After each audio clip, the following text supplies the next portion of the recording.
बिस्मिल्लाहिर्रहमानिर्रहीम। अस्सलाम वालेकुम नाज़रीन, आप यूट्यूब चैनल देख रहे हैं। मैं इमरान खान हूँ। DGISPR की जो एक प्रेस कॉन्फ्रेंस थी उसने तो आग लगा दी है पूरे पाकिस्तान में। बहुत सारे ऐसे लोग जो इमरान खान के मुखालिफिन हैं वो भी इससे अपने आप को दूर रखना चाहते हैं और वो इसको गैर ज़रूरी प्रेस कॉन्फ्रेंस कह रहे हैं। उनका ये कहना है, चाहे कमर ज़ुबान कायरा हो, चाहे हमारे दोस्त हैं, सहाफ़ी हैं बहुत सारे, वो भी ये कह रहे हैं कि ये नहीं होना चाहिए था। मैं सबका नाम नहीं लेता, लेकिन काफ़ी लोग कह रहे हैं ये गैर ज़रूरी थी, DGISPR को ये नहीं करना चाहिए था। इन्होंने अपने पाँव पे खुद कुल्हाड़ा मार दिया। अब आलमी सतह पे इसको कैसे रिपोर्ट किया जा रहा है? नॉर्मली हर तरफ ये तासुर जा रहा है और इसकी ऐसे रिपोर्टिंग हो रही है कि जैसे इमरान खान वर्सेस आर्मी, या आर्मी ने इमरान खान को धमकियाँ लगाई हैं। यानी what is happening in Pakistan, जो कुछ भी यहाँ पाकिस्तान के अंदर हो रहा है उसको लेकर दुनिया ये सोच रही है कि पाकिस्तान के एक साबिक वज़ीर आज़म इमरान खान को पाकिस्तान की मिलिट्री एस्टेब्लिशमेंट निशाना बना रही है और उनको धमकियां लगा रही है। और ये इस प्रेस कॉन्फ्रेंस से जिस किस्म का उनका लहजा था, जिस तरह से तज़हीक आमेज़ अंदाज में उन्होंने इमरान खान को बार बार मुखातिब किया, जिस तरह उनके मुंह से झाग गुस्से में निकल रही थी, ये सारी चीज़ें देखकर अंदाज़ा हो रहा है कि DGISPR जो अपनी मिलिट्री क़यादत है, आसिम मुनीर या बाकी लोग, उनके बिहाफ के ऊपर इमरान खान साहब के ऊपर चढ़ाई किए हुए थे। वहाँ पे मौजूद सहाफ़ियों के मैंने चेहरे देखे, बहुत सारों के उतरे हुए थे। कुछ सवालात वहाँ पे होने चाहिए थे, वो सवालात वहाँ पे नहीं हुए बदकिस्मती से। एक तो ये किसी ना किसी सहाफ़ी को पूछना चाहिए था कि इमरान खान अगर कौमी सलामती के लिए ख़तरा है तो क्या जिन करोड़ों लोगों ने उसको वोट डाला, बड़े पैमाने पर फॉर्म 45 के मुताबिक वो पूरे पाकिस्तान से जीता, क्या वो सारे करोड़ों पाकिस्तानी भी कौमी सलामती के लिए ख़तरा है? एक सवाल और पूछना चाहिए था। इतने सारे सहाफ़ियों में किसी को हिम्मत करनी चाहिए थी। मैंने इस बारे में कोई जवाब या सवाल ऐसा सच अभी तक देखा नहीं, क्योंकि मैंने पूरी प्रेस कॉन्फ्रेंस नहीं सुनी। लेकिन ये होता तो वायरल हो जाता, ये होता तो हर तरफ जाता, कोई भी पूछ नहीं पाया मेरे ख्याल में। और ये सवाल होना चाहिए था कि जो इस्तिस्ना आर्मी चीफ ने लिया, उन्हें किस बात का डर है, यानी किस बात का खौफ है कि army chief field marshal Asim Munir, जिनके बारे में कहा जाता है कि वो बहुत बहादुर हैं, उन्होंने ये इस्तिस्ना किस खौफ की वजह से लिया?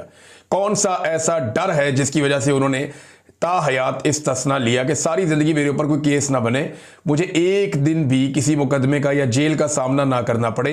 ये इस्तिस्ना उन्होंने किस लिए लिया और इसकी इस्लामी और शरई हैसियत क्या है?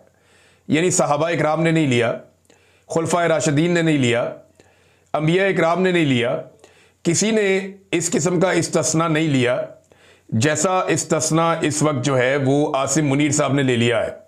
हाफ़िज़ कुरान है, उनको इस बात की समझ होनी चाहिए कि इस्लामी नुक्ता नज़र से ये बात इंतहाई मायूब और गलत है, ये हमारी रवायात के ख़िलाफ़ है। लेकिन एक गैर इस्लामी और गैर शरई इस्तिस्ना उन्होंने लिया जिसके ऊपर कोई सवाल नहीं हुआ। ये सवाल होना चाहिए था। अब DG साहब ने कुछ चीज़ें जो उठाई हैं ना, उनका जवाब बड़ा तगड़ा आ रहा है। एक तो पहले आप ये देख लें कि खुर्रम ज़ीशान साहब हैं, सेनेटर, इनका जो एक स्टेटमेंट है वो ये कहते हैं जी DGISPR 2% का एक तनख्वाहदार सरकारी मुलाजिम है। इस हरामखोर की इतनी मजाल नहीं होनी चाहिए कि 4 करोड़ लोगों के मुंतखब नुमाइंदा वज़ीर आला के बारे में मुगल्लज़ात बकता फिरे। DG इसका जवाब आएगा और तब तुम्हारे बदन के हर सुराग से धुआं निकलेगा। जितनी बकवास तुम करोगे इससे 100 से ज़रब देकर वापस लौटाएंगे तुम्हें। खान ने सही कहा था कि तुम बेगैरत हो। ये जनाब खुर्रम ज़ीशान साहब का ये ट्वीट है, इन्होंने जवाब दिया। पाकिस्तान तहरीक इंसाफ ने कुछ टेक्निकल चीज़ों के जवाब दिए हैं। ये जो सवाल उठाया गया कि इमरान खान के बारे में, ये फेसबुक पे ARY ने एक पोस्ट लगाई हुई है और उस पोस्ट के नीचे 8000 से ज़्यादा कमेंट्स हैं, अब तकरीबन 10,000 के करीब हैं, और इंतहाई आउट ऑफ कंट्रोल किस्म का लोगों का रिएक्शन आ रहा है DGISPR के स्टेटमेंट पे कि तुम कौन हो, कहां से इल्म हासिल किया है, तुम अपने आप को क्या समझते हो। ये जो सख्त किस्म के अल्फाज DGISPR ने बोले, इसके नीचे कोई लगभग 10,000 लोगों ने रिस्पॉन्ड किया है और 99% लोगों ने बड़ा खौफनाक रिस्पॉन्ड किया है। और इसका एक जवाब जो है ये पाकिस्तान तहरीक इंसाफ की जानिब से भी दिया गया, जबकि पाकिस्तान तहरीक इंसाफ के अलावा जुनैद अकबर साहब का भी एक मैं आपको दिखा दूं। इमरान खान कौन है, इसके जवाब में वो बताते हैं कि इमरान खान पूरी दुनिया में जाने जाते हैं क्रिकेटर के तौर पर, वज़ीर आज़म के तौर पर, समाजी और फलाही कारकुन के तौर पर, तालीमी मैदान में चांसलर के तौर पर, मुस्लिम उम्मा के बहादुर लीडर के तौर पर। इमरान खान को दुनिया भर से खेल, फलाही, इंसानी खिदमात, सियासी, तालीमी यानी मुख्तलिफ शोबों में तकरीबन 18 के करीब अवार्ड्स और एजाज़ात मिल चुके हैं, जिनके नामों से भी आप वाकिफ नहीं हैं। तो फिर आप गिनना शुरू करें और पढ़ना शुरू करें जनाब। इसके बाद उन्होंने सारे अवार्ड लिख कर दिए हुए हैं कि इमरान खान साहब को कौन कौन से अवार्ड मिले हैं। खेलों की दुनिया में इमरान खान साहब को जो अवार्ड मिले वो उन्होंने अलग लिखे।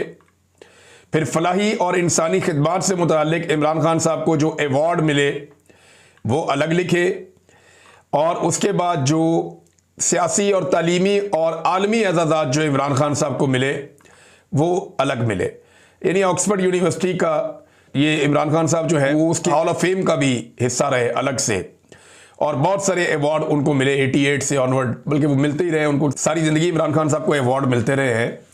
तो ये तो मेरे ख्याल में पीटीआई को सारा रिकॉर्ड मिला नहीं, इससे बहुत ज़्यादा अवार्ड होंगे जो इमरान खान साहब के होंगे।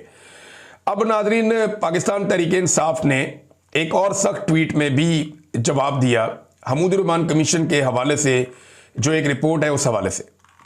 पाकिस्तान तहरीक इंसाफ ये कहती है कि 1971 में जब पाकिस्तान टूटा तब एक डिक्टेटर याह्या खान मुल्क पर मार्शल लॉ नाफिज करके करता धरता बना हुआ था। सानिया मशरकी पाकिस्तान के बाद हमूदुर्रहमान कमीशन बना, जिसने बताया कि याह्या खान ने अपने ज़ाती मफाद और नाजायज़ इक़्तिदार को 10 साल तक तवालत देने के लिए ऐसे फैसले किए जिससे पाकिस्तान 2 टुकड़े हो गया। इस रिपोर्ट में आला अदलिया समेत आर्मी, नेवी और एयरफोर्स के नुमाइंदों की तहकीकात के बाद यह रिपोर्ट बनाई गई थी। सैकड़ों लोगों के बयानात इसमें कलमबंद किए गए थे और 4 साल लगाए गए थे। हमूदुर्रहमान कमीशन के मुताबिक एक शख्स की हवस और अना ने जुल्म और जबर का वो बाब रकम किया जिसके बाद मुल्क हमेशा के लिए टूट गया। ये फौजी डिक्टेटर का कसूर था। उस वक्त जनरल याह्या ने किया था सारा कुछ। फिर उन्होंने बताया अवामी लीग को दबाने का एक मकसद था जिसके तहत ये सब कुछ किया गया। 162 में से 160 नशिस्तें जीती एक पार्टी ने, उसे दीवार से लगा दिया गया और शेख मुजीबुर रहमान को जेल में डालकर मगरबी पाकिस्तान में अपनी नशिस्तें बढ़ाकर दिखाई गई। 24 मार्च 1971 को मुजीबुर रहमान के साथ मुज़ाकरात शुरू किए गए, मगर उसी रात बंगालियों के खिलाफ ऑपरेशन लॉन्च कर दिया गया। सरकारी आदाद-ओ-शुमार के मुताबिक 50,000 अफराद का खून उसमें बह गया। आज पाकिस्तान में वही हालात बना दिए गए हैं जो 1971 में थे। आसिम मुनीर ने 9 मई का फॉल्स फ्लैग मुल्क की मकबूल तरीन पार्टी तहरीक इंसाफ को कुचलने के लिए करवाया। 2 रातों में तहरीक इंसाफ से मुंसलिक 10,000 से ज्यादा लोगों को गिरफ्तार किया गया। यह कैसे मुमकिन था कि 10,000 लोगों को 2 रातों में बगैर तहकीक के गिरफ्तार कर लिया जाए। इसके बाद पार्टी को कुचलने का सिलसिला शुरू हुआ। मुल्क की सबसे बड़ी जमात की तमाम सियासी सरगर्मियों पर पाबंदी लगा दी गई। कोई तहरीक इंसाफ का परचम उठाता तो उसे उठा लिया जाता। अब ये सारी तफसीलात पाकिस्तान तहरीक इंसाफ ने लिखी। नीचे उन्होंने एक पोस्टर भी शेयर किया कि गद्दार कौन है, तारीखी हकायक पर एक नज़र। यहाँ इन्होंने 3 बंदों की शक्लें दिखाई हैं। एक शेख मुजीबुर रहमान है, एक जनरल याह्या है, एक जनरल आसिम मुनीर है।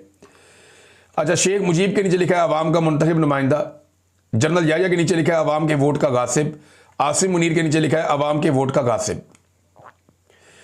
फिर एक और चीज़ लिखी शेख मुजीब के नीचे, इक्तदार की अवामी नुमाइंदगान को मुंतकली का हामी, और याह्या के नीचे है ज़ाती इक्तदार को तूल देने के लिए आइन पामाल करने वाला, और इसी तरह आसिम मुनीर साहब ज़ाती इक्तदार को तूल देने के लिए आइन को पामाल करने वाला। फिर आगे कत्लेआम और ये बाकी चीज़ें सारी लिखी हुई हैं। तो पाकिस्तान तहरीक इंसाफ जो है वो बड़ी सख्ती के साथ रद्द अमल दे रही है, और पाकिस्तान तहरीक इंसाफ के वो लोग जो पहले कोई इतना रद्द अमल देते नहीं थे, बोलते नहीं थे, वो भी बेचारे बोलने पर मजबूर हो गए हैं कि कहाँ ले गए आप इस मसले को उठाकर और किस कदर ज्यादती की जा रही है। इमरान खान साहब की जो बहनें हैं वो भी अब मैदान में आ गई हैं, और इमरान खान साहब की बहनों ने कुछ इंटरनेशनल मीडिया को इंटरव्यू दिए हैं। इसमें अलीमा खानम ने कहा कि इमरान खान साहब का जो पैगाम था जो अडियाला जेल से उस दिन आया था बाहर, हमने उसको पहली मरतबा एडिट किया था।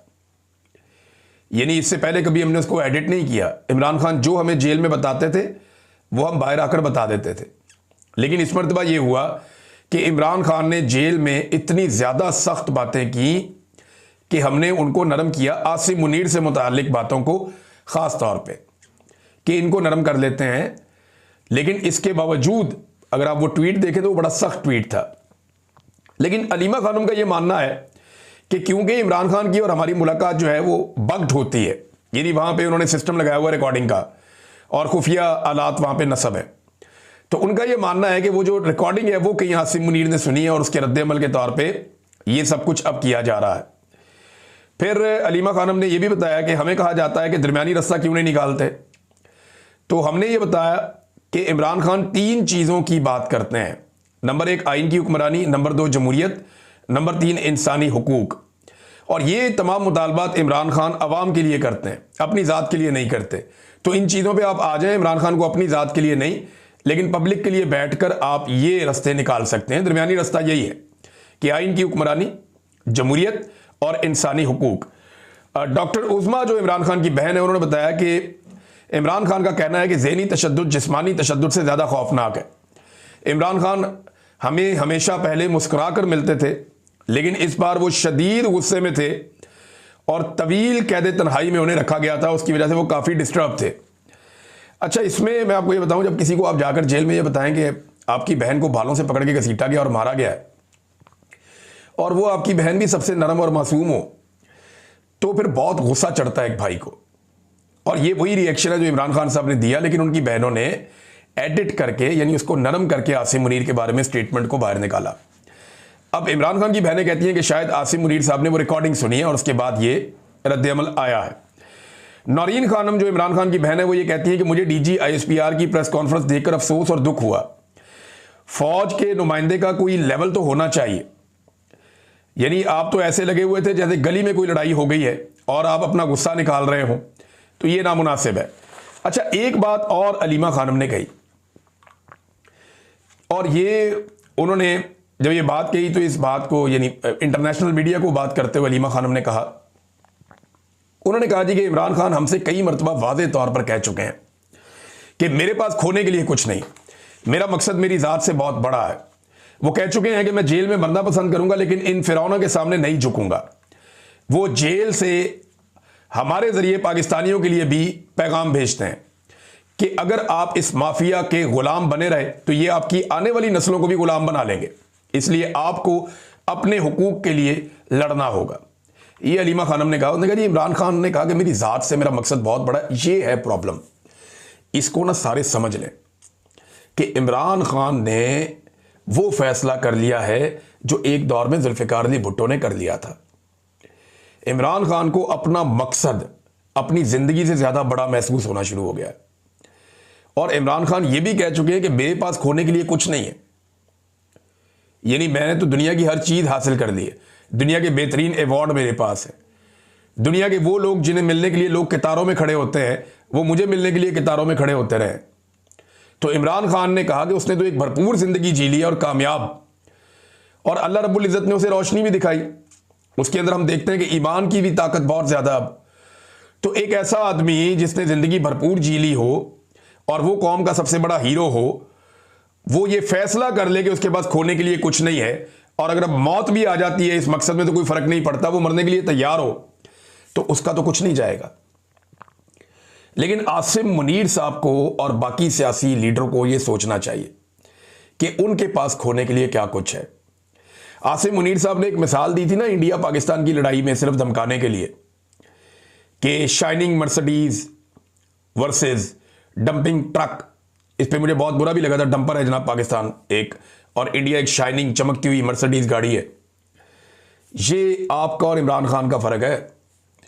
इमरान खान एक ब्रूटल किस्म का बल्डोज़र है जो कुचलता हुआ जाएगा, उसके पास खोने के लिए कुछ नहीं है। वो ज़िंदगी और मौत को अब एक बराबर देखना शुरू हो गया है।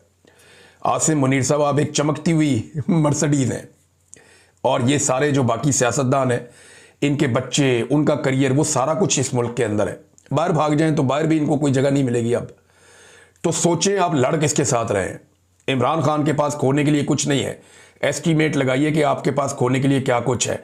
जो DG ISPR ने प्रेस कॉन्फ्रेंस कर दी है ना, इस प्रेस कॉन्फ्रेंस के बाद अगर खुदा ना खास्ता इमरान खान को कुछ हुआ तो इसका मलबा पाकिस्तान में किसी एक आदमी पे नहीं गिरेगा, ये सीधा सीधा आसिम मुनीर और पूरी फौज के ऊपर गिर जाएगा। फौज को भी ये बात सोचनी चाहिए, उन्हें इस बात पे गौर करना चाहिए कि एक इदारे को चंद लोग अपने फायदे के लिए इस्तेमाल कैसे कर सकते हैं। नवाज शरीफ ने जूते पॉलिश किए चंद लोगों के और उन्होंने मिलकर बंद कमरों में फैसले कर लिए कि हमने ये करना है, ये करना है, ये करना है, मुल्क को ऐसे चलाना है। How is it possible? करोड़ों लोगों का मुल्क है, वो लोग फैसला करेंगे ना। चंद लोग तो फैसला नहीं करेंगे सिर्फ इस बुनियाद पे कि उनके पास बंदूकों वाली बहुत बड़ी तादाद में एक फोर्स है। इस बुनियाद पे तो नहीं हो सकता। बहरहाल ये अब सोच ले कि आपके पास खोने के लिए क्या कुछ है, क्योंकि इमरान खान खुदकुशी के लेवल तक इस लड़ाई में उतर चुका है और पाकिस्तान की हालत वापस क्या हो गई है मैं आपको ये बताता हूं। ये एक रिपोर्ट है नाज़रीन, ये देखें ये रिपोर्ट क्या कह रही है। ये रिपोर्ट आपको बता रही है, मैं थोड़ा सा आपको इसके बारे में लुभे लुभाव बताता हूं। एक सर्वे हुआ है जी, और ये सर्वे किया गया है आईपीएसओएस से। आईपीएसओएस जो है ये एक multinational market research and consulting firm है। ये फ्रांसीसी एक इदारा है, इसने पाकिस्तान में सर्वे किया है, पहले भी करते रहते हैं। इनके सर्वे में बड़े खौफनाक नताइज आए। सर्वे के मुताबिक सिर्फ 18% लोग पाकिस्तान में मईशत को मजबूत समझते हैं और 16% मुस्तकबिल में कोई सरमायाकारी करने का, यानी 16% लोग समझते हैं जनाब के कोई चक्कर ही कोई नहीं है और लोग मुस्तकबिल में कोई सरमायाकारी करने का कोई इरादा नहीं रखते। इतने 16% लोग हैं जो कहते हैं हम सरमायाकारी पाकिस्तान में कर सकते हैं। 84% है जो कहते हैं पाकिस्तान में कोई पैसा लगाना ही नहीं हमने। और ये अभी जो सर्वे आया इसके साथ दीगर रिपोर्टों को आप मिलाकर देख लें तो पाकिस्तान कहां वापस चला गया। मई में जब इंडिया और पाकिस्तान की लड़ाई हुई थी ना, उससे पहले पाकिस्तान में जो सर्वे आए थे वो एग्जैक्टली यही थे। इंडिया पाकिस्तान की लड़ाई से पहले पाकिस्तान में एक बड़ी बदएतमादी थी, एक बड़ा अजीबोगरीब माहौल था, लोग बिल्कुल मायूस हो गए थे। लेकिन जब इंडिया के कुछ तैयारे पाकिस्तान ने गिराए तो उसके बाद थोड़ा कॉन्फिडेंस लोगों में आया। अब वो कॉन्फिडेंस दोबारा खत्म हो गया। यानी ये जो हरकतें की गई है, अभी गुज़िश्ता दिनों में हमने देखा 27वीं आईनी तरमीम कर दी, 2 नंबरियां कर दी, इमरान खान को आइसोलेशन में डाल दिया, पाकिस्तान में हर तरह का फ्रॉड किया। इन सारी चीज़ों को जब आप कैलकुलेट करते हैं तो एक जंग का असर सिर्फ चंद महीने तक रहा। मैंने आपको ये पहले भी कहा था कि मुस्तकिल चीज़ें आपको करनी पड़ेगी। जंग के जरिए से आप इकोनॉमी नहीं चला सकते, आप चीज़ों को कंट्रोल नहीं कर सकते। तो अब वही हुआ, लोग वापस मायूस हो गए और बहुत बुरी तरह मायूस हो गए। कोई पाकिस्तान में पैसा लगाने के लिए तैयार नहीं है। लोग अपने आप को डूबता हुआ महसूस कर रहे हैं पाकिस्तान में। ये मार्केट रिसर्च है और ये पाकिस्तान ने नहीं की, कहीं मैंने भी नहीं की, ये बैनुल-अक़वामी इदारा है जिसने ये रिसर्च की है। अब ये रिसर्च वाज़े बता रही है तो क्या पाकिस्तान अब एक नई जंग करेगा? वैसे मैं आपको ये बता दूं कि अफगानिस्तान के साथ पाकिस्तान ने एक जंग करने का फैसला किया है और भारी हथियार बॉर्डर पे पहुंचाए जा रहे हैं गुज़िश्ता एक हफ्ते से। कल रात एक बड़ी ज़बरदस्त किस्म की झड़पें भी हुई हैं ये चमन के इलाके में, उसके आसपास। तो एक अफगानिस्तान के साथ तो जंग छेड़ी जा सकती है। नाज़रीन, वो जज के बेटे वाला केस जो है, जैसे मैंने आपको बताया था वैसे ही हो गया। मेरी इन फैमिली से बात हुई थी तो मैंने इनको ये बता दिया था कि आपको सुलह के लिए मजबूर कर दिया जाएगा। वो मुझे कह रहे थे नहीं हम सुलह नहीं करेंगे, हमारी बहन है और एक फैमिली में तो एक ही इकलौती बहन थी, दूसरी फैमिली की भी बड़ी प्यारी उनकी बच्ची थी, बेटियां वैसी बड़ी लाडली होती हैं। लेकिन मैं ये जानता था कि ये सुलह हो जाएगी क्योंकि जज साहब को जो लोग लेकर आए वो जज साहब को अकेला नहीं छोड़ेंगे और फिर सुलह हो भी गई। अब ऐसा जज बड़ा सूट करता है। याद रखिएगा ये जज साहब अब कभी भी एस्टेब्लिशमेंट की मर्जी के खिलाफ एक लफ्ज़ नहीं लिख पाएंगे। ये कभी भी हुकूमत के खिलाफ एक फैसला नहीं दे पाएंगे। हाँ, थोड़ा बहुत दिखावे के लिए छोटा मोटा वो करेंगे, हल्की फुल्की एक्टिंग होती रहेगी, लेकिन कभी ये कोई फैसला नहीं दे पाएंगे। जिस तरीके से निज़ाम ने इनको सर्व किया है, जिस तरीके से इनके बेटे को निकाला गया मक्खन में बाल की तरह, वो आपने देख लिया। 2 बेटियों को कत्ल किया इनके बेटे ने गाड़ी से टक्कर मार के। 2 बेटियां जो हैं वो सड़क के ऊपर इंतकाल कर गईं। पूरी दुनिया में कभी कहीं ऐसा नहीं होता। इतनी जल्दी तो रेमंड डेविस नहीं छूटा था जितनी जल्दी ये बच्चा छूट गया। नाउम्र है, गाड़ी चलाने की इजाज़त नहीं है, आईडी कार्ड तक नहीं बना हुआ, गाड़ी चला रहा है, लाइसेंस भी नहीं है, गाड़ी चला रहा है और गाड़ी भी वो वाली चला रहा है V8। पहले तो पूछें इनके पास V8 गाड़ी आई कहाँ से? ये तो अच्छे खासे बड़े बिजनेसमैन तगड़े लोग जो होते हैं पैसे वाले, उनके पास V8 गाड़ी होती है। मैं अच्छे खासे पैसे कमाता रहा हूं, मैंने कभी ये गाड़ी नहीं खरीदी। हमारे बहुत सारे और जर्नलिस्ट हैं, उन्होंने कभी ये गाड़ी नहीं खरीदी। तो जनाब जज का बेटा V8 चला रहा था, बड़ी तगड़ी बड़ी गाड़ी, 2 बेटियां उसने कुचल दी एंजॉय करते हुए। और मैंने उनकी फैमिली को कहा था कि आपका अगर कोई पीर है ना तो वो भी आपके घर आ जाएगा, जो आपके जानने वाले आपके रिश्तेदार आपके घर पहुंच जाएंगे, हर बंदा पहुंच जाएगा, ये पैसे भी देंगे, सब कुछ देंगे और आपको बिलाखिर ये मजबूर कर देंगे और वही हुआ। और मैंने उनसे ये भी कहा था मुझे आपसे कोई गिला कोई शिकवा नहीं होगा, मैं आपके दुख को और तकलीफ को समझता हूं, लेकिन आपको ये करना पड़ेगा क्योंकि आप एक ऐसे मुल्क में रहते हैं जहां कोई इंसाफ और कानून बाकी नहीं है। तो उन्होंने तब मुझे कहा था कि जी हम डट जाएंगे, हम कोशिश करेंगे, लेकिन नहीं कर पाए। और इस पे उनसे कोई गिला नहीं है, ये निज़ाम की बेहिसी और बेशर्मी है। 4 दिन के अंदर सुलह होगी पार्टियों की, जज साहब ने कहा बच्चे को जमानत ने घर जाए, बात खत्म। ये है पाकिस्तान का निज़ाम इंसाफ।